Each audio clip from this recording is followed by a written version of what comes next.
Hey, what's up everyone? So we are back again today. Last night I got the starter and everything out, and it looks like we got a box today. So I'm gonna go ahead and get that opened up. Hopefully it's the right starter and we can go ahead and put it back in there, and hopefully I'll probably go ahead and drain the oil and everything out of this engine, just make sure we don't have any water or anything like any other contaminants, because we had coolant in there. There was probably some that leaked past the rings and got in the oil. So I don't want to be picking that up and running it up through the engine, so I'll probably drain the oil and probably put enough fresh oil in there to lube everything up from the little bit of cranking we do. So let's go ahead and see what this box has for us.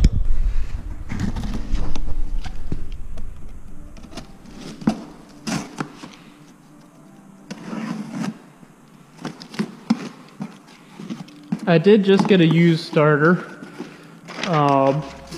Being as I wasn't sure when I ordered it that it actually would be bad, I didn't really want to spend the big dollars for a new one, but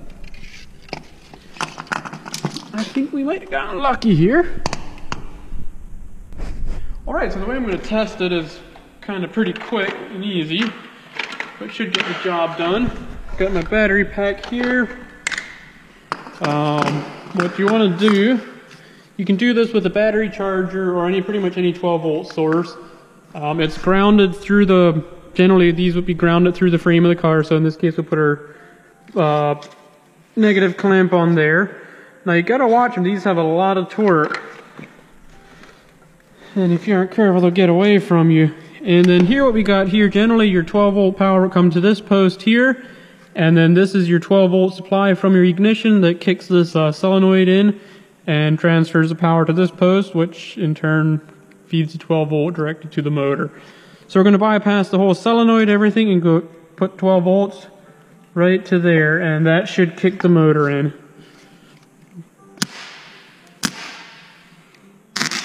A little bit of fireworks, but yep, it spins. So we do know we got a good starter there, turns over fine. So I'm going to get that in the car.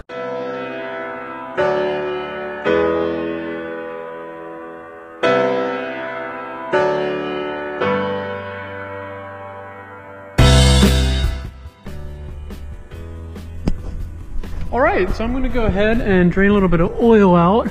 I'm going to try to catch some in this pan here and see how much water was in here.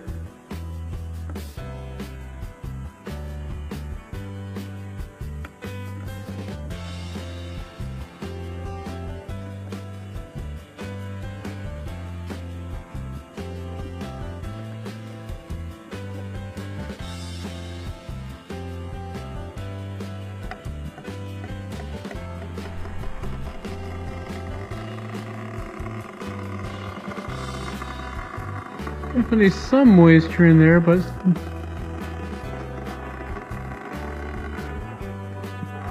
looks pretty decent actually.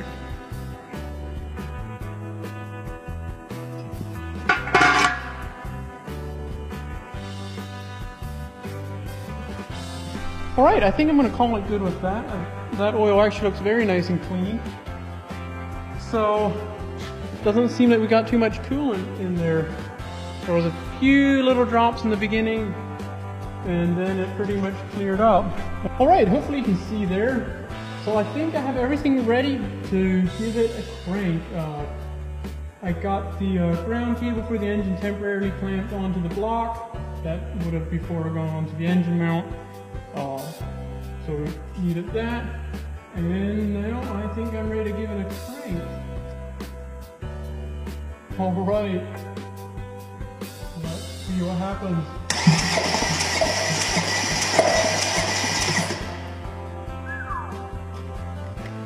Well, it cranked.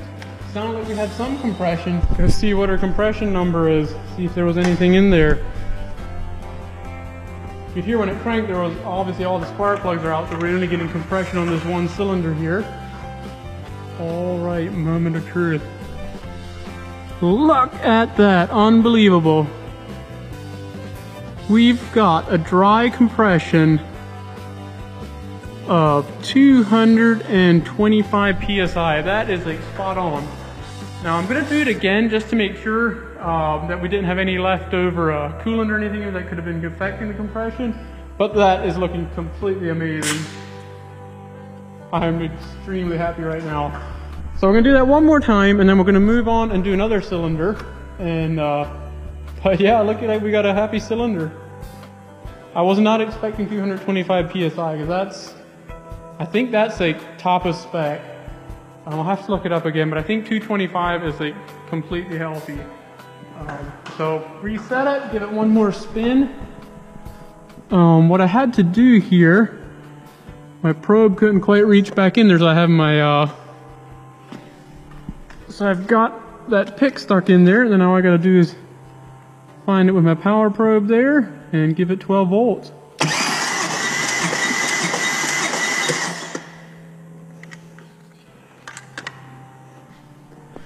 See what it says.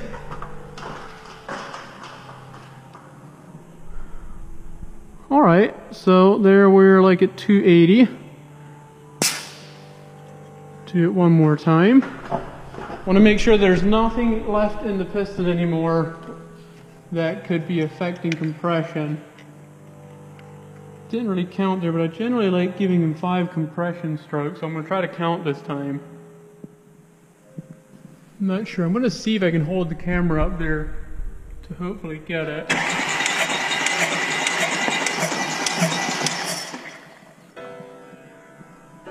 Alright, I think that was like 5, maybe part of 6. Yep, and again we're right up there by 200. That's looking really good. So I'm going to move it to another cylinder here and compare it, see how. Really, when it all comes down to when you're doing a compression test like this, is not so much the number, but the average of all the cylinders. That's what's going to tell you the health of your complete engine. If all of them are 225 and then the one is 180, you know, obviously you got an issue on that one. Or if they're all 180, you can generally say that they're all, you know, happy. Possibly the engine's got a lot of miles on it, might be a little low overall, but that still is telling you that the engine's happy. You want to take your average. The proper way to do a compression test would obviously be with the engine hot, which is impossible in our current state. So let's see if I can get this screwed in here. Alright, I'm just going to let that hang down there, then we can actually see that, I believe.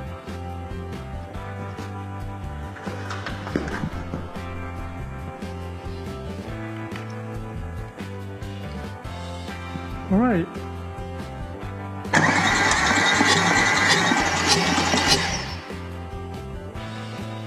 Whoa, what have we got going here? That's not looking so good. Make sure we got that one seated in there. That went up to 50 really nice and then just quit, or actually it was about 60. Give that another go.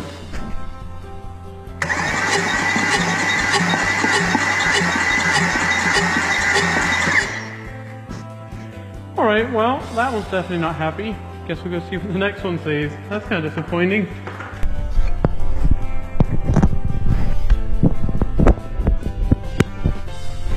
It could be a possibility that we have an issue with the some of the rings sticking. I don't know how long this car has been sitting. So what I'll probably do, if that's the only low one, is put a little bit of oil in there and do a dry or a wet compression test. So let's try this cylinder, see what this one says.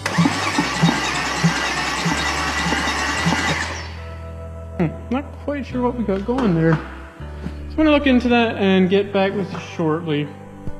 See what I can find, do a little digging around. Seems like we are losing our compression. So I'm going to do a little digging, maybe bore scope it and see what I find. Alright, so I've done a little bit more digging into this, and I think I found what's going on.